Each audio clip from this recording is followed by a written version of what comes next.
I'll RAFO that for now, but you can kind of yeah. There we go. Oh, we got him coming out.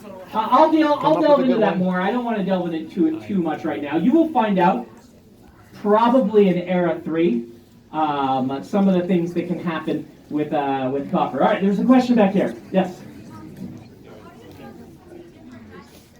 How do I come up with so many different magic systems? You know, this isn't hard for me. This is like the easiest part. I just have books full of them that I can't use.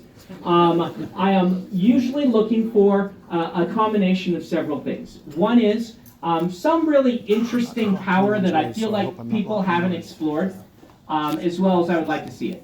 Interesting costs, something that matches the tone of the series, like talking about Allomancy. Allomancy worked for me because I was looking for a magic system that would nicely complement a gang of thieves trying to pull off a heist.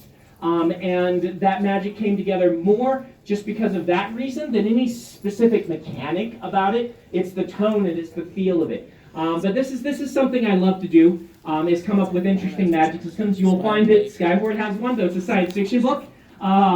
And, I mean, even Legion has it, and Legion is supposedly set in our world. So, yeah, you know, it is just what I do. People ask me, will you ever write something that's not fantasy? And I haven't been able to do it yet. I always sneak in some sort of weird magic system, even if it's a weird way that someone's brain works. So, yeah.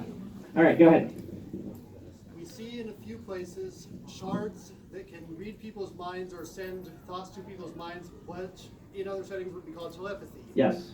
Do we have in any shard worlds a magic system where ordinary people have telepathy? Oh, is there a shard? Is there a magic system where people have telepathic powers? I've actually designed one that I think is interesting. Whether I will make that work or not, I'm not sure. But there is a very interesting one that I have right now in the Cosmere that we will see. I try not to canonize these things till I actually write the story, as happened with Silas Divine, where people have been like for like 6 years, like, when are you going to write this story? Because I wrote like one chapter of it. So, but yes, I do have something that works that way. All right, go ahead. Do you have any updates on the Dark One TV series? Updates on the Dark One TV series. So TV series Dark One, which is my pitch on this one was, so it's got an interesting history. Dark One is a story I've been working on for a long time, and I actually wrote out a big pitch for it when I pitched Apocalypse Guard to Random House. And I said, here's one of the other ideas I'm going to write someday. They're like, well, we'll keep this in our binder. And that binder made its way to their TV department, who read the pitch and was like, we have to have this, and came to me and said, can we buy this? I'm like, well, I haven't written the books yet. They're like, we don't care. We want this pitch. And the pitch, the idea is that a young man in our world, a knight shows up to assassinate him, and he finds out that there's kind of a Narnia-esque fantasy world that his father visited when he was a kid and screwed up, and they are super mad. And they have prophecies that this kid is going to be the next Dark One. And so they're going to assassinate him before the whole epic fantasy thing can happen, and the Dark One tries to conquer the world. They're just going to take him out first. And so it's kind of this kind of twist the story on its head idea and stuff like this. And it's a really fun pitch. And so they bought it from me. I expanded it to a 30-page outline, sent it to them. I can't tell you who they got, but they got somebody very big attached to it, which I'm very excited about. Someone who I was excited about, that my assistant Peter just about fell over dead when he heard this person attached. And we should be flying out to do pitches to studios and places early part of next year. They wanted me to be doing it now, but I have a book launch, so they have to delay. They want me there at them, so it's going really well. It's been a wonderful experience. So I'm very hopeful with that. I think it will be a very interesting story if it happens. All right, let's go back here. Why do you tease us with all these short stories like Legion and Infinity Blade, but you don't give us enough? I want every one of those books to be like Oathbringer. I'm sorry. Okay. So the question is, why do I tease you with short pieces like Legion or the Infinity Blade stuff? So the answer is, early part of my career, I could just have a random idea and write a novel about it, and I did that a lot. And what happened is you ended up with books like The Rhythmatist, where I had no concrete plan in my schedule of where I could write any sequels, and I was really bad about not promising sequels. because of the way that I write stories. We'll do you next, dude, okay? And so I wanted to train myself to write novellas so that I could explore some of these ideas in a way that felt like it worked really well for the idea, but wasn't necessarily promising part one of a 10-book epic, because I got enough of those, right? It's a little unfair. Arithmetis is the one I feel the worst about, because I was actually working on the sequel when the Wheel of Time hit me like a freight train. And getting back to that series has been super hard. I totally thought I was going to be doing 3 of those books pretty soon, right? I thought I was going to be doing them pretty quickly, but Wheel of Time changed everything. I do intend to still someday do one, but I want to get Alcatraz finished, and I want to get Legion finished first. And so Legion is finished now. You guys, we have copies. I pre-signed all the ones here in the stack over wherever they are.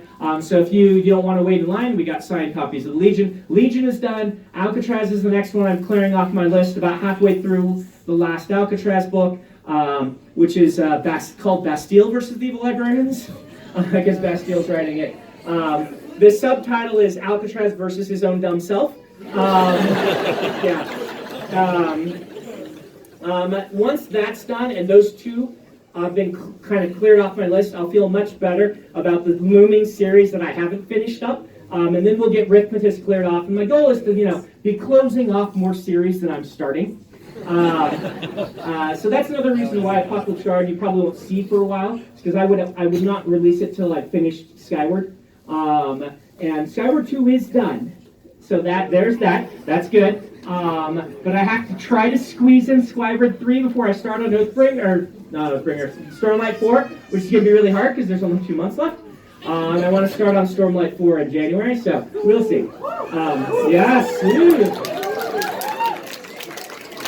You guys have got a fun treat tonight, because while I'm not reading from Stormlight 4 because I don't have it done, I'm actually going to read from that version of The Way of Kings I wrote in 2002. And I'm going to read to you a scene where Taln was the main character of the book. Yeah. So it's very different. It's a lot of fun. All right. The young guy back there had a question. What made me want to write Skyward? So Skyward is a weird book in that it is a science fiction book based on a fantasy idea. Some of my favorite books when I was growing up were stories about a boy who finds a dragon egg or a dragon and raises the dragon and then, flies on the dragon. All sorts of fun stuff happen. And I've always wanted to do one of these stories. One of the very first books I ever read, and it was fantasy, was Dragon's Blood by Jane Yolen, which I just reread so I could write a little review of it. And it's great. One of my favorite books of all time is The White Dragon by Anne McCaffrey. And you'll find some Anne McCaffrey references in this book. You don't have to look that hard. But the idea was I wanted to do one of these books, but I never felt like I could give a good spin to it. And it is when I combined it with some other world building I'd done in a science fiction universe and changed it from a boy and his dragon to a girl in her spaceship that the story really started to connect, because the world building that I had built for this galactic science fiction really clicked with this story. And that was kind of the breakthrough that I made, was combining these 2 things together. So Skyward came from me wanting to write a story about a dragon. It just turns out the dragon is a spaceship with a really weird AI. So, yeah. All right, we're going to go right here. How do you stay true to characters while developing them? How do you stay true to characters while developing them? This is an excellent question. And this is kind of one of those hard things. Because as a writer, I spend a lot of time outlining my world and my plot, but I don't outline my characters. I try out my characters. I cast them. I start writing a scene and see if this character works, and I'll often then try another scene until I end up with the right character. What that means is, at least for me, the character has to have power over the plot, even though I've already written out the plot in an outline, that if where the character goes is a different place from where the plot called for the character to go, that's where the problem happens. And I think the way you stay true while letting them develop is you recognize those points of emergency where you sit back and you say, all right, either this character needs their own story and I need to put someone else in this role, or I need to rebuild the outline, which is usually the right answer, to match who this person is becoming, so that I can tell the story that doesn't, ram them into a hole that they don't fit, right? Let them grow and have the story develop around them. I think you end up with a better book most of the time if you do that. if you let the story adapt to them. Now, because I'm an outliner, I do step back and rebuild my outline to match them, as opposed to just kind of winging it, but you can just wing it. Different people do writing in different ways. All right, go ahead. Who is going to be like the antagonist for Stormlight Archive 4? Who's the antagonist for Stormlight Archive 4? I can't answer that without giving spoilers, so you get a RAFO. You'll have to wait and find out. Someone is running those around. Okay, all right, way in the back. Yes? The Way of Kings. I'll get both of you, don't worry. No, you go ahead. Yeah. So some of the artwork for the Way of Kings contains designs for an emotion bracelet from Navani's journal. Can that be used to detect emotional allomancy? Can a bracelet created by Navani be used to detect emotional allomancy? This is possible. Yes. Ooh, all right, the other person who thought I called on that. Yeah. Go ahead. I'll get both of you, so we'll go back first. How do I get motivation for writing? Excellent question. So for me, the best way to motivate myself, because everybody works differently, right? You will have different ways of motivating yourself than I do. Some people respond to carrots, some people respond to sticks. I respond to watching numbers count up on a spreadsheet.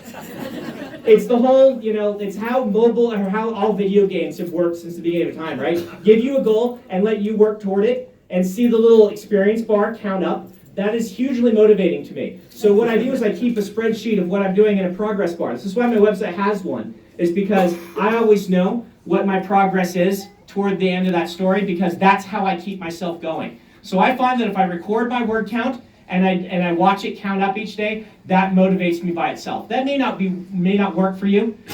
Figuring out what motivates you and how to get yourself to do the stuff you don't want to do is that's what being an adult is kind of about. And it's really annoying, but that is the big secret to life. Find out how to enjoy doing the stuff that you don't want to have to do, but you want to have done, and you will succeed at life. But everyone's psychology is different. Earlier in my career, I could open up a pack of magic cards, like if I got a certain word count, but that doesn't work anymore because I have so many magic cards. Right? Then my brain's like, yeah, you could open up as many as you wanted to. So when it was a limited resource, it worked better. It's not that limited anymore. All right, right there, yep. David is my favorite character of all Thank the you. characters. I was just wondering what your inspiration was for his spiritual turmoil that you took him through. So the inspiration for the spiritual turmoil that Sazed went through in the book, so without getting too many spoilers, he came from several ideas. One idea was the missionary for all religions, right? Which was the cool concept that originated his story, was someone who tried to fit a religion to someone like you fit shoes to somebody, right? Let's find the right one to fit them. Well, that when I was developing that character and working on it in the outlining process, and after I tried a few scenes and knew that I really liked who he was, the question that followed up is, what does he really believe? And as I developed the character, I settled on he doesn't know, right? Because that's not what he does. He tries to suit other people. So I knew that the story had to put him in a crisis of deciding what does he actually believe, and where is his belief system, because that is who he is. And the inspiration of that was simply growing naturally out of who the character was as I saw this character, and trying to create a crisis that would force him down that path to make the hard decisions. Yeah. Yep. All right. In the back there. Are you You go ahead. We'll do both yet. So you first. Are you ever going to write a book that incorporates all of the worlds in the Cosmere? Am I ever going to write a book that incorporates all the worlds in the Cosmere? Yes, I will, indeed. It's a little ways off, but you will get some. You'll get multiple books that do that. So what I've been telling people for years is don't expect the Cosmere to kind of be like an Avengers style crossover. What we're doing is we're having ideologies, worlds, and magics smash into each other rather than individuals. But the idea is to, as we progress, kind of force the different ideologies of these different worlds to interact and the different magic systems to interact. And what I think is going to be a really interesting method. So, all right, there's someone else in the back there. Will we ever find out more about the person that was seeking the power of ruin in this work? So will you ever find out more about the vessel of ruin from Mistborn? Yes. I will eventually write Dragonsteel, which is Boyd's backstory, and you will find out about all of the various vessels of the Shards of Inalcium then. It's a little ways off. I'm going to finish all of Stormlight before I do that. So... Hey, wait, I'm old. It'll be the next thing after Stormlight. Go ahead. So the thing that bothers me the most is that cliffhanger at the end of Bands of Morning. When are you going to clear that up? The thing at the end of Bands of Morning, when am I going to clear that up? That is mostly set up for Era 3 of Mistborn. You can find some answers in Arcanum Unbounded if you haven't read that. I would recommend that. If you get to the end of Bands of Morning, you're like, huh? There's some answers in Arcanum Unbounded, but mostly I'm doing stuff that is Era 3 of Mistborn, which will be written after Stormlight 5. So no waxing in for. There'll be a Wax and Wayne 4, but Wax and Wayne 4 will touch on these, but it's not the central theme of the Wax and Wayne books. It's the central theme of Era 3. Yeah. All right, go ahead. I want to know if you had the flying book when you were a kid. Airplanes. Oh yeah, flying. All that. You can see my magic systems. There's so many people who can fly. If I could choose a superpower, it would be flight. Even though that would not make sense, there are way better ones to have that make way more sense. But I would choose the one that does not make as much sense. You've been on dates at the airport to watch planes and all that. I haven't been on dates at the airport to watch planes, but I do. I'm a Delta Diamond Medallion, so so I've spent my share of time in the air. For those who have frequent fire miles, that means you're flying way too much. Yeah. Anyway, all right, we'll go here and then we'll go here. Yeah. Should we expect in any of the Stormlight books the siblings and children of popular characters to take more prominent roles? Siblings of popular characters take more prominent roles in the Stormlight books. Siblings and yes, you definitely. For instance, Renarin is a main character in an upcoming book. So yes, you can expect. Yeah, Renarin is Renarin's book 7. So so you guys. When I originally pitched Mistborn to my editor, way back when I was pulling Way of Kings from him, I went into the 3 sets of 3, which is now 4, but and I'm like, and it's this, and he's like, his answer to me was, "Wow, you're kind of ambitious." You have no idea. All right, we'll let you go. Go ahead, yeah. How many spren would it take to make a shard trebuchet? A shard trebuchet. Oh, trebuchet means. It could be done with 1 spread if it were the right spread. Go post that one on Reddit. I just wanted to know about the role that your formal education plays in your writing style, or just generally, Yeah, the especially role graduate school. of my formal education in my writing. So, my master's degree in creative writing was really helpful in convincing my family I was doing something useful with my time while I was trying to get published. It also gave me a really nice community of other writers to interact with, many of whom are still my good friends and have gone on to careers in the business. So Bryce Moore, who's a fantasy writer, was in my graduate program. We became really good friends. I don't think you can discount the value of contacts that you get in a writing program like that, but you should not go into the writing program expecting the writing program to turn you into a better writer. Even the best writing program's job is to give you a space in which you can make contacts and turn yourself into a better writer, and to kind of, I see them as like a safe haven to delay life for a couple of years. And so if you're an undergraduate right now, I would highly recommend taking a wide variety of classes and a wide variety of topics that interest you to give you a basis for writing. A lot of the most useful classes I took were not writing classes, even though I liked the writing classes. They were things like the abnormal psych class that I snuck into that my friend, the psychology major, was taking. How did you come up with the idea for the Alcatraz book? How did I come up with the idea for the Alcatraz book? So, I was single, and I was sitting in my family home evening group, and I was totally paying attention to the lesson as I fiddled around in my notebook, and I wrote out the line, So there I was, tied to an altar made from outdated encyclopedias, about to be sacrificed to the dark powers by a cult of evil librarians. And I just wrote that line, and like, I've got to write that book. So I was working on, I actually didn't write it until I was working on the Mistborn series, and I was starting to feel burned out on it, and this is the first time where I realized I needed to switch projects and do different things. After I finished Mistborn 2, I realized I couldn't start into Mistborn 3 feeling burned out, and I needed something wildly different. And so I opened up that notebook to that line, and I just started writing. My girlfriend at the time was off on vacation with her family, so I kind of said, like, I figuratively crawled under my desk with my computer and sat there for 3 weeks, and I wrote Alcatraz versus the Evil Librarians as a way of taking a break from the Mistborn books. And then I came back to Mistborn 3, all refreshed and excited for it. So that's where it came from.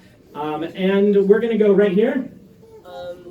As an author, like, what suggestions do you have for world building? And as an author, what suggestions do I have for world building? Let yourself go really weird in your world building, is my suggestion. It is the place where you can go, you can experiment the most. I personally feel. It's hard to experiment with plot. You can do it to an extent, but the thing that makes plot work is promises, progress, and payoff, right? That is what makes a story work. And the ways to experiment with plot are usually to break one of those three things, which can make some really interesting avant-garde fiction, but usually it doesn't end up with a story that works when you break that. It's a fun experiment. But if you break your world building, if you're like, I'm just going to go completely crazy, insane in this world building, it usually doesn't break your story. It usually makes your story more interesting. So stretch yourself on your world building, and read my essays on magic systems, Sanderson's laws. I think they may help you. All right, I'm sorry I have to do one last question over here. So we're going to go to the young person right here. Sorry, I can't do them all, but yeah, go ahead. If you were Smedry, what would your talent be? If I were Smedry, what would my talent be? So I based most of the talents of the people in the Alcatraz books on dumb things that I do. So I am famously bad at dancing. Famously. So I would definitely have that one. I am always late.